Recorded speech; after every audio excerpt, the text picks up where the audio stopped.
ሰላም እግዚአብሔር ከሁላችን ጋር ይሁን። የተወደዳችሁ የማህበረ ቅዱሳን ቴሌቪዥን ተከታታዮች እንደምን ሰንብታችኋል? ሰላምታችን ከዚህ ከዋሽንግተን ዲሲ እና አካባቢው ከሚገኘው የማህበረ ቅዱሳን ስቱዲዮ ይድረሳችሁ። ዛሬ የምንገኘው ከስቱዲዮአችን ወጣ ብለን ነው። የት ነው ካላችሁኝ ደግሞ በዚሁ በሜሪላንድ ግዛት በኢትዮጵያ ኦርቶዶክስ ተዋሕዶ ቤተክርስቲያን በዋሽንግተን ዲሲና አካባቢው ሀገረ ስብከት ስር የሚገኘው የቅዱስ ጳውሎስ የኢትዮጵያ ኦርቶዶክስ ተዋሕዶ ቤተክርስቲያን ቅጥር ግቢ ውስጥ ነው የምንገኘው። በዚህ ቤተክርስቲያን ዛሬ እጅግ ልዩ የሆነ ስነ ስርዓት ይከናወናል።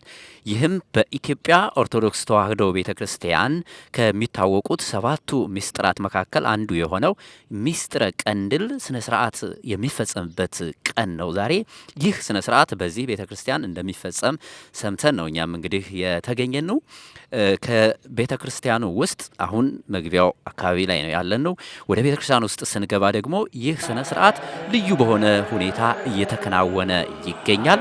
እንግዲህ 2 ሊቃነ ጳጳሳት እንዲሁም ደግሞ 7 ካህናት እና በርካታ ዲያቆናት ይህንን ስነ ስርዓት ለመፈጸም ተዘጋጅተው ይገኛሉ። በርከት ያሉ ምእመናንም በዚህ በስነ ስርዓቱ ላይ ታድመዋል። ወደ ውስጥ ገብተን ደግሞ ይህ ስርዓት ምን እንደሚመስል ለእናንተ የምናስቃኛችሁ ይሆናል። የተወደዳችሁ ተመልካቾቻችን የኢትዮጵያ ኦርቶዶክስ ተዋሕዶ ቤተክርስቲያን ከምትፈጽማቸው ምስጢራት መካከል በተለይም ከሰባቱ ምስጢራት መካከል አንዱ የሆነው ምስጢረ ቀንድል በቅርብ ጊዜያት በኢትዮጵያ ኦርቶዶክስ ተዋሕዶ ቤተክርስቲያን ሲፈጸም እንግዲህ አላየን ይሆናል። ምናልባትም ዛሬ ይህንን ልዩ የሆነ ስነ ስርዓት በዚህ በአሜሪካን ሀገር በሴንት ፓውል የኢትዮጵያ ኦርቶዶክስ ተዋሕዶ ቤተክርስቲያን ውስጥ ሲፈጸም የምንመለከት ይሆናል ማለት ነው። የዚህ ምስጢር አፈጻጸም ምን ይመስላል? ስነ ስርዓቱስ እንዴት ነው የሚፈጸመው? በማንስ ይፈጸማል? ለምንስ ነው አገልግሎት የሚውለው የሚለውንና ሌሎች የስነ ስርዓቱን አካል የሆኑ ጉዳዮችን ደግሞ ወደ ውስጥ ገብተን የምንቃኝ ይሆናል። አብራችሁን ቆዩ። በስነ ስርዓቱ ላይ ተካፋይ የሆኑ ካህናትን፣ ጳጳሳትን ጨምሮ ምእመናንንም እንደዚሁ በየመሃሉ ወደ እናንተ የምናደርስ ይሆናል። ሀሳባችሁን አብራችሁን ቆዩ።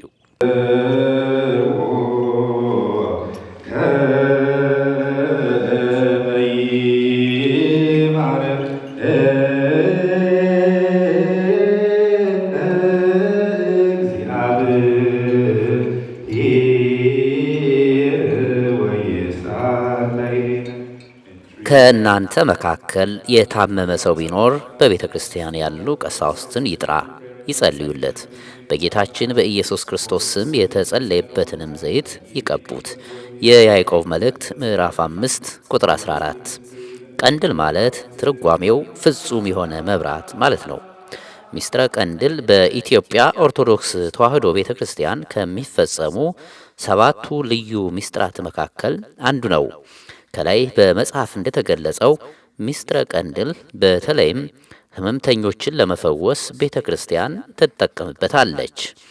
ምስጢሩን ምስጢረ ቀንድል አልነው እንጂ እንዴት ይፈጸማል ከተባለ በቤተ ክርስቲያን አስፈላጊው ሥርዓተ ጸሎት ከተደረገ በኋላ በጳጳሳትና በካህናት አማካኝነት ቅዱስ የሆነው ቅባት ምእመናን እንዲቀቡት ይደረጋል።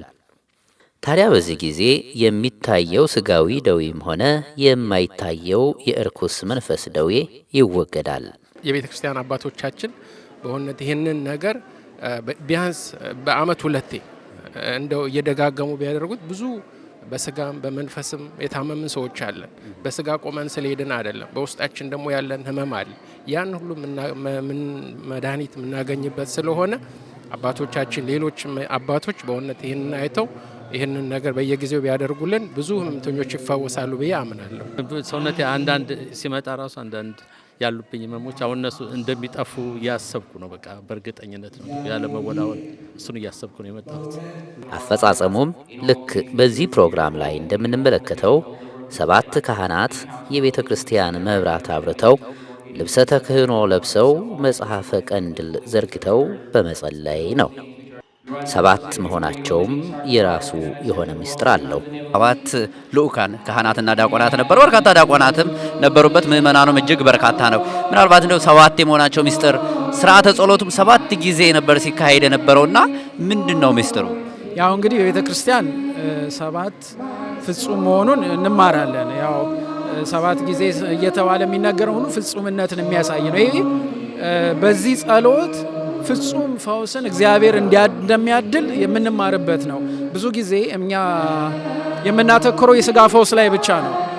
ስጋ ከዚህ ዓለም እኛ ከትንሽ ጊዜ በኋላ አልፈን ወደ ዘላለማዊ ሕይወት የምንሄድ ነን። ስለዚህ የዛን ፍጹማዊ የሆነ ዘላለማዊ የሆነውን ፈውስ የሚያድል በፈቃደ እግዚአብሔር ደግሞ እግዚአብሔር ፈቃድ ከሆነም ደግሞ ስጋዊ ፈውስን የሚያድል ትልቅ ጸሎት ያለበት ነው። አይተው ከሆነ ረጅም ሰዓት ነው ጸሎቱ የሚቆመው።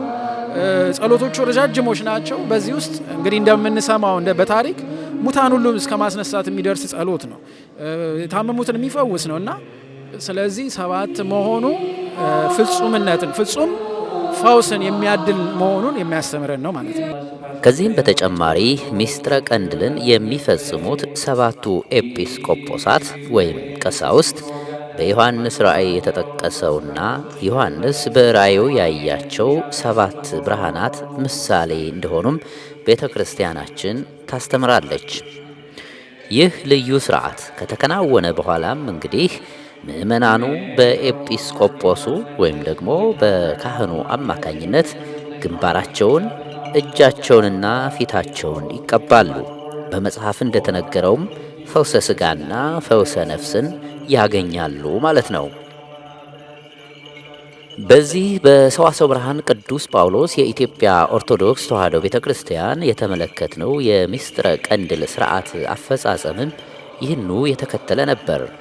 ሁለቱ ሊቃነ ጳጳሳት ማለትም ብፁዕ አቡነ ጴጥሮስና ብፁዕ አቡነ ፊልጶስ ሥርዓተ ጸሎቱን የመሩት ሲሆን 7 ቀሳውስትም በርከት ካሉ ዲያቆናት ጋር በየተራ መጽሐፈ ቀንድልን ወንጌልንና ሌሎች የጸሎት መጽሐፍትን እያነበቡ ልዩ በሆነ መልኩ ሥርዓቱን ፈጽመዋል። ትልቁ ነገር ምንድነው? የቤተ ክርስቲያናችንን ትውፊት መጠበቅ ነው። አንደኛ የቤተ ክርስቲያናችን እንግዲህ ኮር ቫልዩ ብለን የያዝናቸው አሉ። ለምሳሌ ሰዎችን አክሴፕት ማድረግ፣ በዛው ልክ ደግሞ ምስጢራተ ቤተ ክርስቲያንን በህብረት መካፈል፣ የቤተ ክርስቲያንን ትውፊት ምስጢራተ ትውፊት መጠበቅ የሚል የቤተ ክርስቲያኑ ዓላማ አለ። ከሱን የምናሳካበት አንዱ የቤተ ክርስቲያናችን የሰጠችንን በመጽሐፍ ተጽፈው ተቀምጠው ያሉትን ለህዝብ ማድረስ ነው። ምንም እንኳን በቤተ ክርስቲያናት በዚህ መልኩ ምስጢሩን መፈጸም ቆየት ያለ ቢሆንም ምእመናን ግን በየግላቸው አንዳንዶቹ ከገበያ አንዳንዶቹ ደግሞ ከተለያዩ ገዳማት ቅባ ቅዱስን በማምጣት በራሳቸው ሲቀቡ በቤታቸውም ሲያስቀምጡ ይስተዋላል።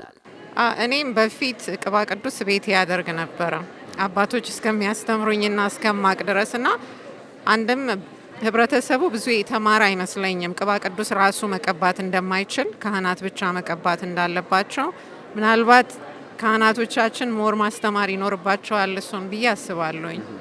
እና በፊት ያረኩት ነገር ልክ አልነበረም የሚለውን ነገር አሁን ምን አሰብሽ? አዎ ትክክል አይደለም። ይሄ መልሼ ወስጄ ለካህናቶች ሰጥቻለሁ ቤት ውስጥ ያለኝን ቅባ ቅዱስ። አዎ ትንሽ ከእናቴም ጋር ተወያይቼ ነበር። ኢየሩሳሌም ሄዳ ለጥፋ ብዙ ቅባ ቅዱሶች ይዛ መጣ ነበር። ከየት ነው የገዛሽ ስላት ከነጋዴዎች ነው ትለኛለች። እና ይሄ ነገር የእውነት በመሆኑ በምን ታውቂያለሽ? ከቤተክርስቲያን የወጣ መሆኑን በምን ታውቂያለሽ? እውነተኛው ከሆነ በምን እናውቃለን እናረጋግጣለንና ዝም ብሎ ማንም ሰው ሊነግደው ይችላል አይደለም ወይ? እና ይሄን ነገር አውራት ነበር ከ2 ዓመት በፊት እና ብዙ ቦታ ይሸጣል እና በእንደዚህ አይነት የእውነተኛውን ነገር ግን የማግኘት ነገር እየነገርኳት ነበር። ትላንትና እዛ ሜዲ ነው ይሄ እድል አንቺ ያላገኘሽ እድል ነው እያልኩ ነው። ምክንያቱም የገዛችውን ያው በእምነት አንዳንዴ የገዛ ነው ምን ያድነኛል ብለህ ስለምታስብ ነው እንጂ እውነተኛውን ግን ዛሬ ነው ያየነው። ማለት እንግዲህ በህይወታችን አይተን ማናቀው እሷንም ነግሬያት ላይፍ እያየች ነው በአሁኑ ሰዓት እየተከታተለች ነው። አሁን ግን ይሄ ነገር ግን በየአመቱ መደረግ ያለበት ነው። መቼም በሁሉም ቦታ እንዲስፋፋ ምኞቴ ነው። ማለት አሁን ይሄን አይተው ባይናቸው ያልደረሳቸው ቅባቱ አሉ በመንፈስ ከኛ ጋር ያሉ ሰዎች እነሱም እንግዲህ ድል እንዲገጥማቸው እመኛለሁ። እኔ የደረሰኝ ድል እንግዲህ ምንድነው ሰው አንድ በተሰጠው ነገር ካልሰራ ሌላ ሰው ነው የሚጠቀምበት ማለት ነው። ቤተ ክርስቲያናችን እንግዲህ ከጥንት ጀምሮ አባቶቻችን በትምህርት ስንቀባበለው የነበረው በትምህርት ደርሶናል። ግን ምስጢራቱን እንደዚህ በአካል ተገኝተን ስላላየ ነው ብዙዎቹ ይህንን አጋጣሚ ተጠቅመው ለራሳቸው በግል በየቤቱ ያደርጉታል። ግን ቤተክርስቲያን አሁን ይሄንን በአደባባይ እንደዚህ በምታደርግበት ጊዜ ያ ውስጥ ለውስጥ የሚሰራው ስራ ይቆማል ማለት ነው። ምክንያቱም ሰው ህመምተኛ መድኃኒት ለመፈለግ የማይገባበት ቦታ የለም። መድኃኒቱን ግን ቤተክርስቲያን እያላት እንደዚህ በአደባባይ ቤተ መቅደስ እንደዚህ ቤተክርስቲያን ውስጥ የምታቀርብ ከሆነ ሰው የትም አይሄድም ማለት ነው። ይሄ በጣም ያው ቤተክርስቲያናችንን እየጎዳ ያለ ምንድን ነው የት መጥነትን ሳይታወቅ በየቦታው የሚደረጉ ስርዓቶች አሉ። ይሄ ግን መጽሐፍ ቅዱሳዊ ነው። የያዕቆብ መልእክት ላይ በደንብ ተጽፎ የተቀመጠ የታመመ ሰው ቢኖር ወደ ቤተ ክርስቲያን ይውሰዱት፣ ቅባትም ይቀቡት እንዲፈወስ ይላል እና የታመመ ሰውን ወደ ቤተ ክርስቲያን አምጥቶ ቅባ ቅዱስ ወይም ደግሞ ቅባ ቀንዲል መፈጸም መቻል ያለበት እንጂ በተለምዶ ሰው ከገበያ ገዝቶ ወይ እንደዚህ ብሎ ቅባ ቅዱስ ይላል። ይሄ ቤተ ክርስቲያን ስርዓት አይደለም። ትክክለኛው ስርዓት ሁሉም ቤተ ክርስቲያን በየቤተ ክርስቲያናቸው በዚህ ጸሎት የወይራ ዘይትን ጸሎት አድርገው ባርከው ቅባ ቅዱስ ቅባ ቀንዲል ብለው መቀመጥ አለበት። የታመመ ሰው የሚችል እስኪመጣ መጥቶ መቀባትና መፈወስ፣ ካልሆነም ደግሞ ባለበት በተኛበት መምጣት ካልቻለ ከቤተ ክርስቲያን የሚቀመጥ እንትን ነው ነዋያተ ቅድሳት ነው እንጂ ከገበያ የሚገዛ አይደለም እና እንደ እግዚአብሔር ፈቃድ እንደ ኢየሱስ ፈቃድ ከሆነ ይሄ ትምህርት ቢሆን ሁላችንም ብንፈጽመው ብለንም ነው የምናስበው። ያንን ለማሳየት ነው።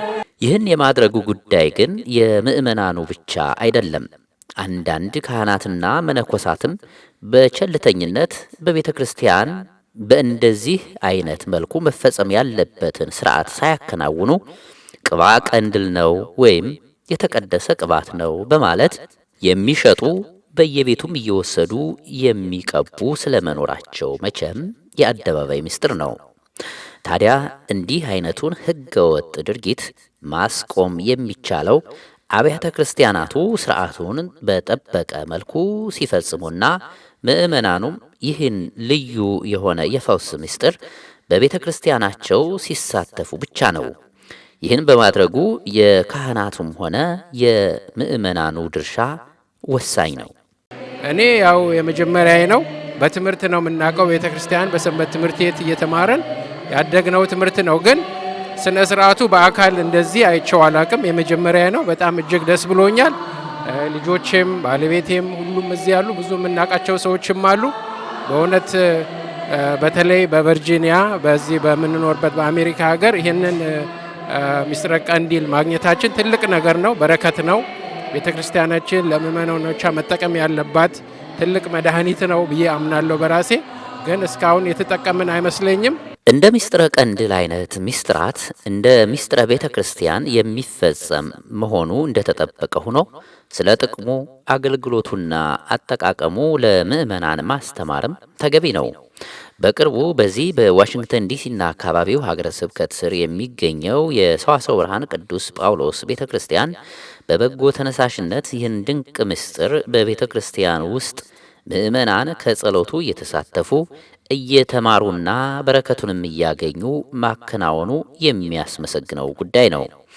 ከሀገራችን ኢትዮጵያ ለሐዋርያዊ አገልግሎት መጥተው ይህን ምስጢር በማስፈጸም ስርዓቱን የመሩት የደቡብ ኦሞና አካባቢው ሊቀ ጳጳስና የቅድስት ሥላሴ ዩኒቨርሲቲ የበላይ ኃላፊ ብፁዕ አቡነ ፊልጶስም ደብሩ ይህን ትልቅ ኃላፊነት ወስዶ ስርዓቱን በመፈጸሙ አድናቆታቸውን ገልጸዋል።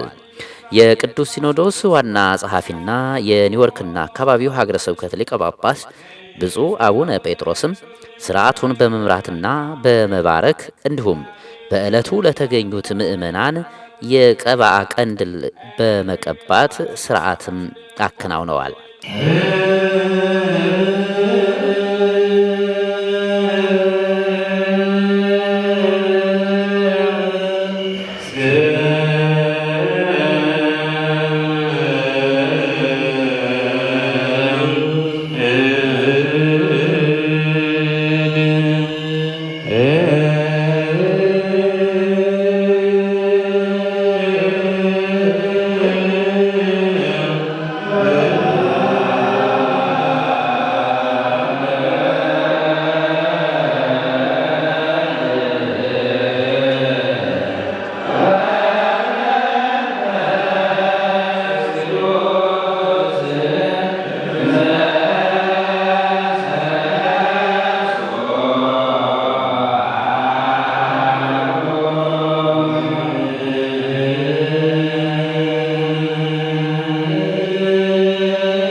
beseech you.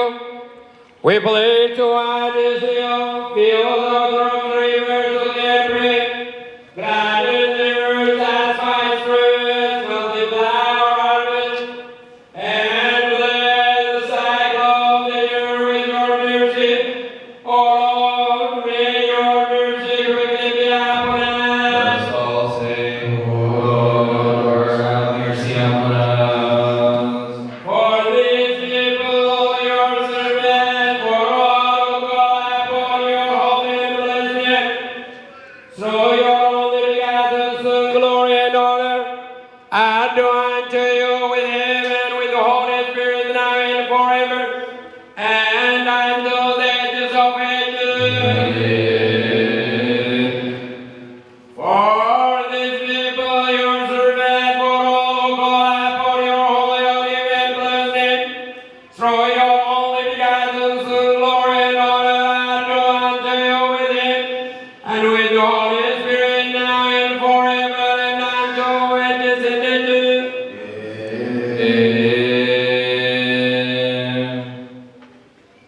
Today, salvation has come to this house, for the Son of Man has come to seek and to save that which was lost. እጅግ በጣም አመሰግናለሁ ቀሲስ። እስኪ አጠቃላይ ይሄንን ስነ ስርዓት በትንሹ ያስረዱን እስኪ ለተመልካቾቻችን። እንግዲህ ከሰባቱ ሚስጥራተ ቤተ ክርስቲያን አንዱ የሆነውና ዋናው ሚስጥረ ቀንድል ሲፈጸም ነው ያየነውና ስርዓቱ ምን ይመስላል? አፈጻጸሙ እንዴት ነበረ? በመጀመሪያ የእግዚአብሔር ስም የተመሰገነ ይሁን። ይህን ቀን አዘጋጅቶ አሰናድቶ አቅርበው እኛ እንድንደርስ አድርጎ ይህን ምስጢር እንድንፈጽም ስለረዳን የእግዚአብሔር ስም የተመሰገነ ይሁን። ያው እንግዲህ እንዳልከው ይህ የቤተ ክርስቲያናችን አንደኛው ምስጢር ነው። ቤተ ክርስቲያናችን 7 ሃይላይት አድርገን በትልቁ የምንጠቀምባቸው ምስጢራቶች አሉ።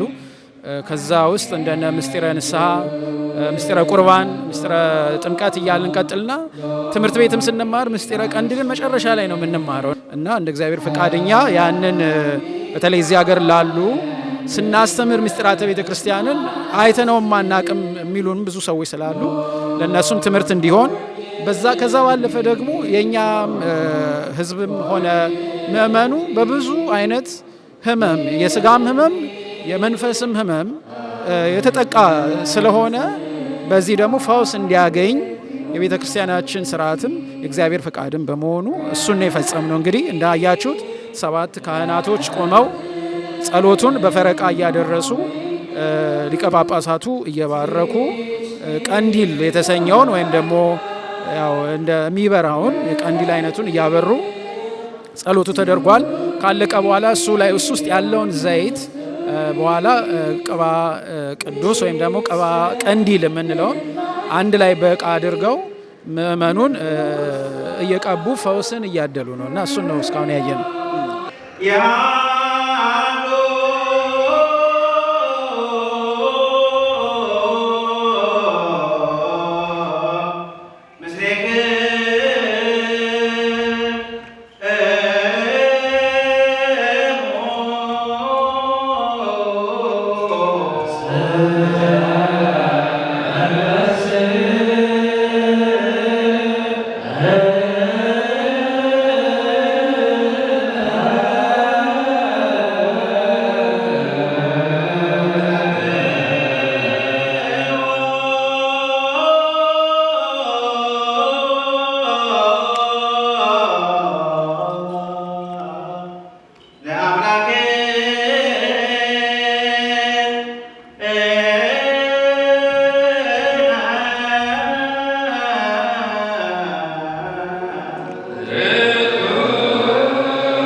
whom you did say to the holy disciples and of your apostles, many prophets and righteous men wanted to see the things that you have seen but have not seen them, and wanted to hear the things that you have heard but have not heard them. But you, blessed are your eyes that have seen and your ears that have heard.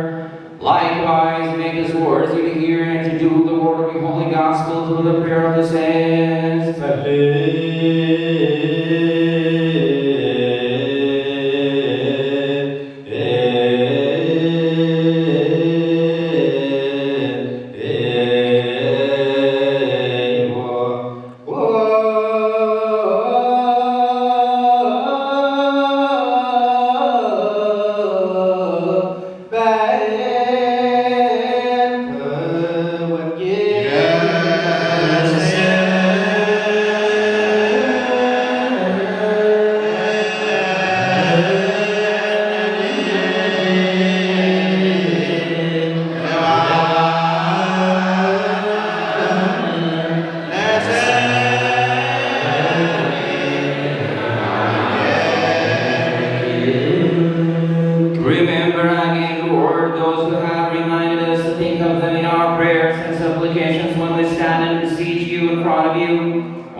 ማርቨል እባላለሁ።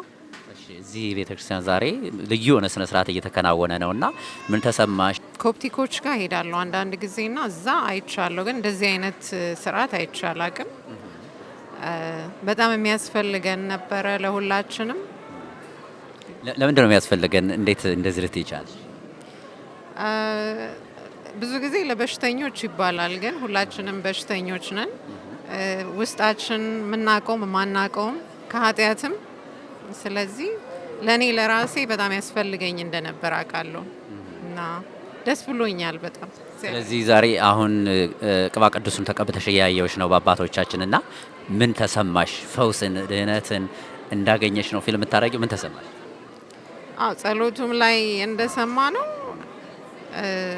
ውስጣችን ውስጥ ያለውን በሽታውንም ጭንቀቱንም ያለንበት ዘመን ራሱ የሚያስጨንቅና የሚያሳስብ ስለሆነ ያንን ሁሉ ከላያችን ላይ ያነሳል የሚል ተስፋና ሀሳብ ነው ያለኝ።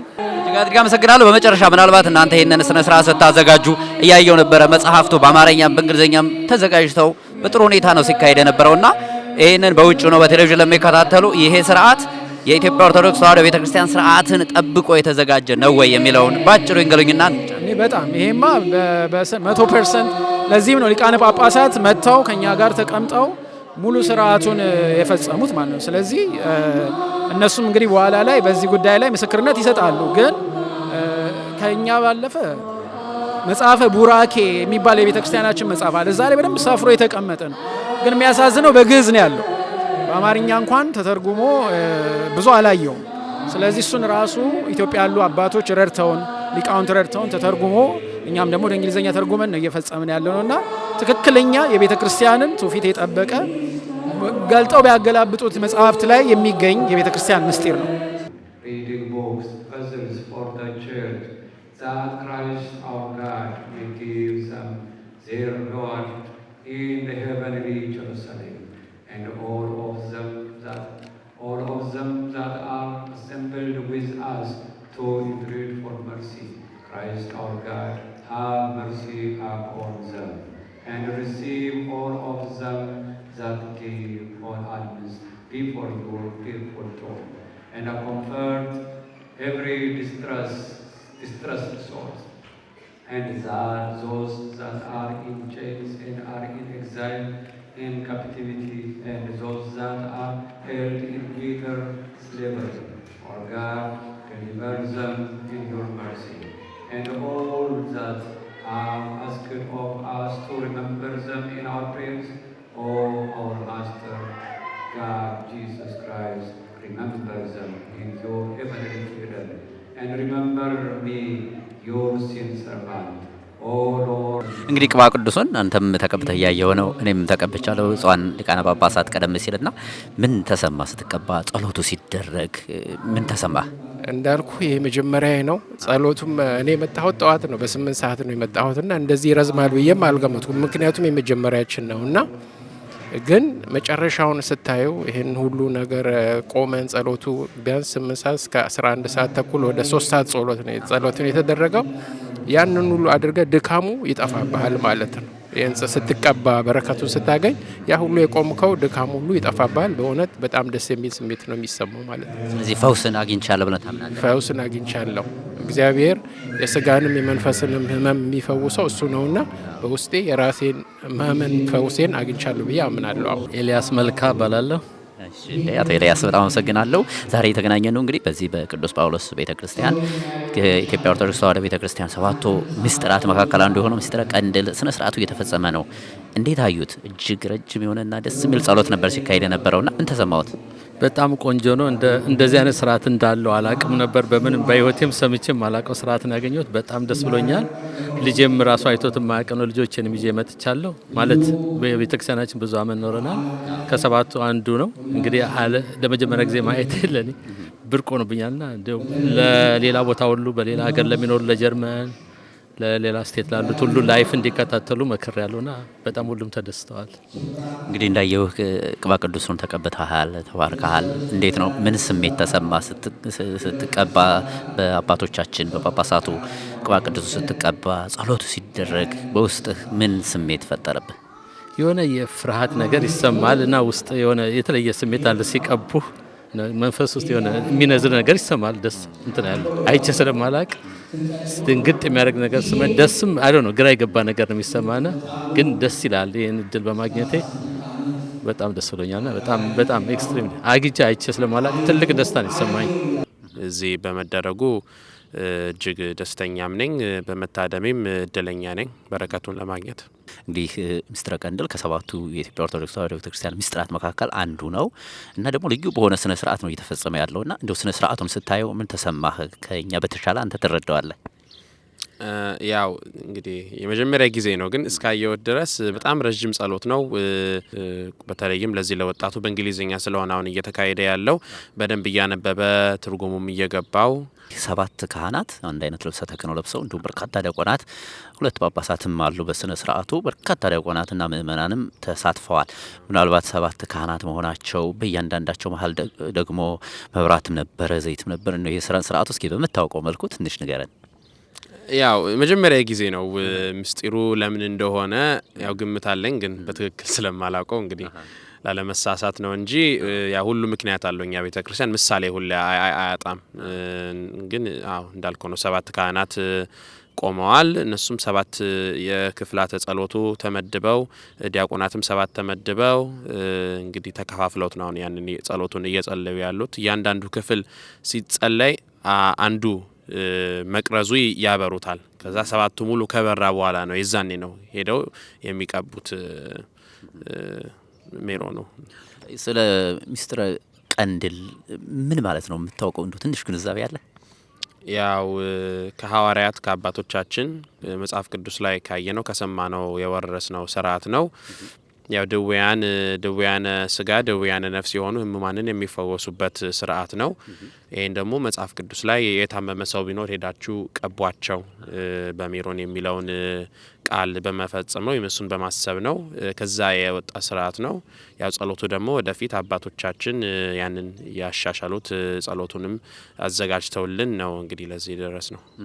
እንግዲህ ቅድም እንዳልከው አንተ በዚህ በተለይ በእንግሊዝኛ ተናጋሪ በሆኑ ምእመናን ወይም ደግሞ ወጣቶች ባሉበት ቤተክርስቲያን ነው ይሄ ስርዓት እየተፈጸመ ያለውና ልጆቹ በጣም በተመስጦ ነበረ ስርዓቱን ሲከታተሉ የነበሩትና እንዴት አየኸው አንተስ? የልጆቹስ ስርዓቱን የመከታተላቸው ነገር ለነሱም ይሄን ስርዓት እንዲያዩ መደረጉ ምን ስሜት ይሰጣል?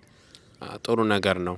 ያው በዚህ ትውልድ ላይ መስራቱ የኛ ቤተክርስቲያን እንዳልኩት ብዙ እኔ በህይወቴ ያው እኔ እዚህ ሀገር ነው የምኖረው። ኢትዮጵያ ያለው ነገር በጣም በመረጃ ላላውቀው እችላለሁ፣ ግን እኔ በህይወቴ ስርዓተ ቀንዲል ሲፈጸም አይቼ አላቅም። ተምሬው ያለው እንጂ እኛ ቤተክርስቲያን ወይም በእኛ ምእመናን በቤተክርስቲያኗ ላይ እንዳልል ምእመኑ የለመደው ብዙ ጊዜ አጥማቂ ጋር እንደውም ሎቱ ስብሐት እንደዚህ መተተኛ ምናምን ጋር ነው ሰው መሄድ የለመደው እና እንደዚህ አይነት ነገር ቀርቶ አባቶቻችን የሰሩልን ስርዓት እያለ ሳለ ወደ እንደዚህ አይነት ነገር መሄዳችን እጅግ የሚያሳዝን ነው። ይሄ ላይ ደግሞ በወጣቱ ላይ አሁን በዚህ ባለው ትውልድ ላይ ይሄ ስርዓት መኖሩን እንዲያውቁ እንዲገነዘቡ በመስራታቸው የቅዱስ ጳውሎስ ቤተክርስቲያን እጅግ የሚመሰገን ስራ ነው። እግዚአብሔር ይመስገን።